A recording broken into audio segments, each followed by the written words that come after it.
गांव के सबसे किनारे पर, जहां मिट्टी धीरे धीरे बंजर होने लगती थी और खेतों की हरियाली खत्म होकर सूखी धरती दिखाई देने लगती थी, वहीं एक टूटी हुई मिट्टी की झोपड़ी खड़ी थी। उस झोपड़ी में शंकर अपनी पत्नी कमला और अपनी 11 साल की बेटी गौरी के साथ रहता था।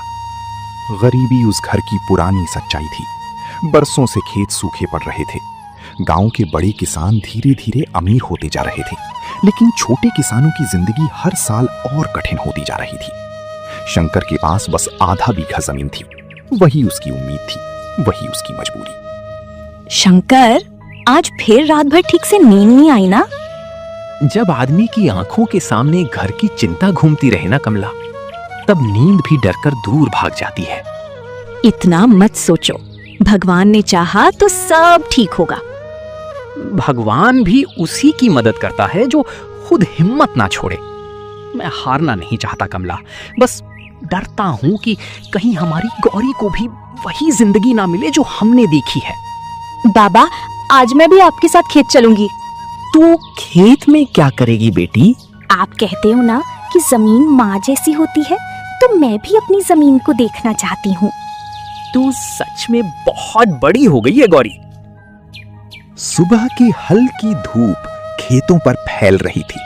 शंकर अपनी सूखी जमीन को चुपचाप देख रहा था। मिट्टी में दरारें पड़ चुकी थी। ऐसा लग रहा था जैसे जमीन भी थक चुकी हो। तभी दूर से एक बूढ़ा साधु धीरे धीरे चलता हुआ वहां आया। बेटा, थोड़ा पानी मिलेगा? जरूर बाबा।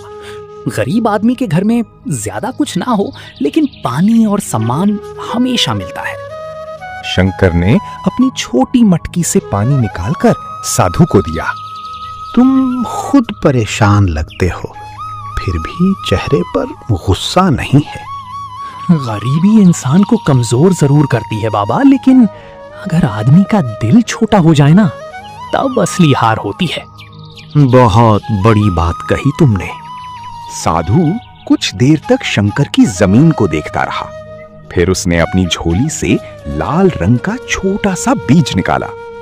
ये साधारण बीज नहीं है, ये लाल चंदन का बीज है। इसे संभाल कर लगाना। अगर तुम्हारा मन साफ रहा और मेहनत सच्ची रही, तो एक दिन यही पेड़ तुम्हारी जिंदगी बदल देगा। लाल चंदन? हाँ, लेकिन याद रखना, पेड़ सिर्फ पानी से नहीं उगते, इंसान की नीयत से भी उगते हैं। इतना कहकर साधु वहां से चला गया। कौन थे ये बाबा? पता नहीं, लेकिन जाते जाते एक अजीब उम्मीद दे गए। बाबा, क्या हम ये बीज अभी लगाएंगे? हाँ बेटी, शायद भगवान ने हमारी सूखी जमीन के लिए यही आखिरी उम्मीद भेजी है। तीनों ने मिलकर खेत के बीचों बीच छोटी सी जगह खोदी। शंकर ने बहुत संभाल कर लाल चंदन का बीज मिट्टी में डाला। हे भगवान, हमने हमेशा मेहनत की है, बस इस बार हमारी मेहनत को सूखने मत देना। मैं रोज इस पेड़ को पानी दूंगी बाबा, और मैं रोज इसके लिए प्रार्थना करूंगी। उसी गांव में एक साहूकार रहता था, धनराज। गांव के आधे गरीब लोग उसके कर्ज में दबे थे। वो गरीबों की मजबूरी देखकर मुस्कुराता था। एक दिन उसकी नजर शंकर के खेत पर पड़ी। अरे शंकर, इस सूखी जमीन में अब क्या उगाने की कोशिश कर रहा है? उम्मीद बो रहा हूं साहूकार जी। गरीब आदमी की उम्मीद भी उसकी जेब जैसी खाली होती है। खाली जेब आदमी को छोटा नहीं बनाती साहूकार जी, खाली दिल बनाता है। धनराज के चेहरे पर हल्की जलन दिखाई दी। देखता हूं ये छोटा सा बीज तेरी जिंदगी कैसे बदलता है। दिन बीतते गए, गर्मी बढ़ती जा रही थी। गांव के कई खेत सूखने लगे थे, लेकिन शंकर हर सुबह उठकर उस छोटे से बीज वाली जगह पर पानी डालता। कई लोग उसका मजाक उड़ाने लगे। अरे शंकर पागल हो गया है, सूखी जमीन में लाल चंदन उगाएगा। गरीबी आदमी को सपने ज्यादा दिखाने लगती है। लेकिन शंकर ने किसी की बात का जवाब नहीं दिया। लोगों की बातें सुनकर बुरा नहीं लगता? जब आदमी के पास सच और मेहनत हो ना, तब दूसरों की बातें धीरे धीरे छोटी लगने लगती हैं। एक सुबह गौरी दौड़ती हुई घर के अंदर आई। बाबा, बाबा जल्दी चलो, हमारा बीज उगाया। शंकर और कमला तुरंत खेत की तरफ भागे। मिट्टी के बीच से छोटी सी हरी कोंपल बाहर निकल आई थी।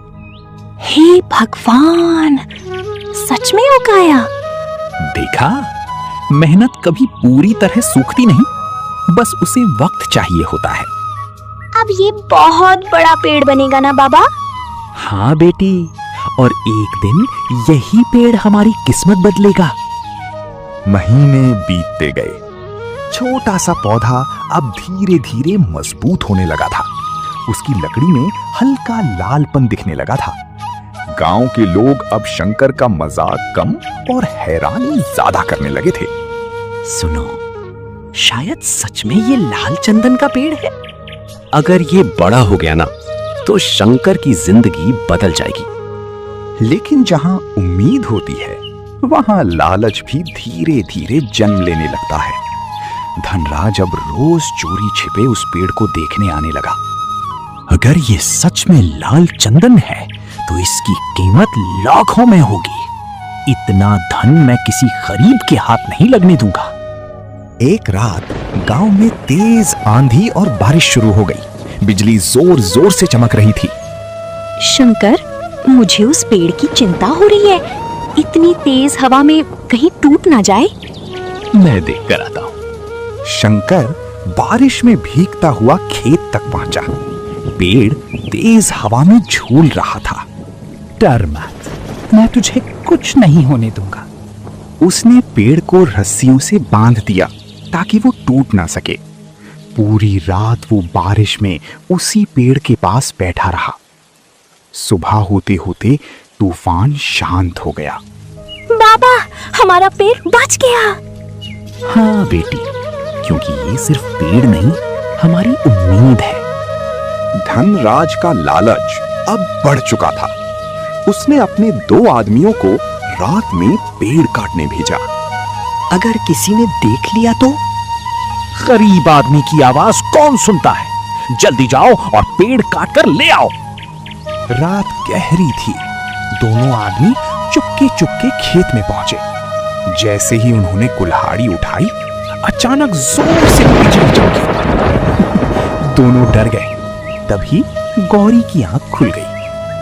पापा, खेत में कोई है। शंकर तुरंत बाहर भागा। दोनों आदमी डरकर भाग गए। कौन था वहां? मुझे लगता है कोई हमारा पेड़ काटने आया था। अब समझ आया, गरीब आदमी की मेहनत सबसे ज्यादा लालच पैदा करती है। अगले दिन गांव में खबर फैल गई कि धनराज रात में शंकर का पेड़ कटवाना चाहता था। गांव वाले धीरे धीरे उसके खिलाफ बातें करने लगे। इतना लालच भी अच्छा नहीं होता। शंकर ने मेहनत की है, उस पेड़ पर सिर्फ उसी का हक है। धनराज को पहली बार लगा कि गांव वाले अब उससे डर कम रहे हैं। कुछ साल बाद लाल चंदन का पेड़ पूरी तरह बड़ा हो चुका था। उसकी लकड़ी की खुशबू दूर तक फैलती थी। शहर से व्यापारी उस पेड़ को देखने आने लगे।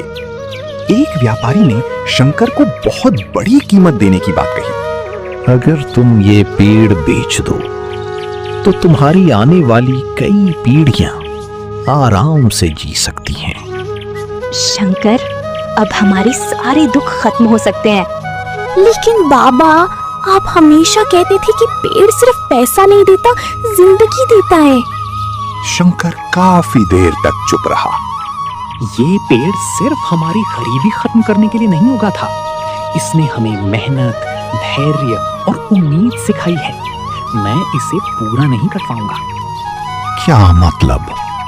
मैं इसकी सिर्फ कुछ लकड़ियां बेचूंगा, बाकी पेड़ जिंदा रहेगा, ताकि आने वाले लोग भी समझ सकें कि उम्मीद को काटना नहीं चाहिए। बाबा, अगर उस दिन वो साधु आपको ये